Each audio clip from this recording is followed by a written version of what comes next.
Abiso, ang video na ito ay naglalaman ng buod ng akdang Noli Me Tangere. Ang mga kaganapan, tauhan, at mga pangyayari na naiulat ay salig lamang sa buod ng akda at maaring may mga pagbabago o pagkakaiba sa orihinal na teksto. Hinihikayat namin ang mga manonood na basahin ang orihinal na akda upang masuri at maunawaan ng lubos ang mga konteksto at mensahe ng kwento. Ang pag-unawa sa buong akda ay maaring mag-iba depende sa interpretasyon ng bawat isa. Maraming salamat sa inyong pangunawa. Sa Kabanata 52 ng Noli Me Tangere ni Jose Rizal, na pinamagatang Paglalakbay, ipinapakita ang mga pangyayari sa mga huling araw ni Ibarra sa Pilipinas bago siya umalis patungong Europa. Nagdesisyon si Ibarra na bumalik sa Europa matapos ang mga trahedya sa kanyang buhay sa Pilipinas.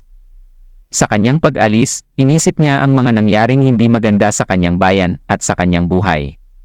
Kasama niyang umalis si Elias na may dalang mga lihim na dokumento ukol sa mga kasaysayan at mga anino ng mga taong naghihintay ng tamang pagkakataon para magsalita. Sa kanilang paglalakbay patungong Maynila, sumunod sa kanila ang mga kaaway ni Ibarra, kabilang si Simaon.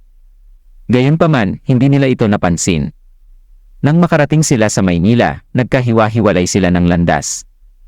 Si Elias ay patuloy na nagtago upang itago ang mga dokumentong dala-dala niya. Samantala, si Ibarra ay pumunta sa ilalim ng bahay na ginto, isang lugar kung saan marami siyang mga alaala. Nagbalik-tanaw siya sa mga kaganapan na nagbigay daan sa kanyang desisyon na lumisan at muling bumalik sa Europa. Sa kabanatang ito, ipinapakita ang emosyon at pagmumuni-muni ni Ibarra sa mga pangyayaring kanyang naranasan sa Pilipinas.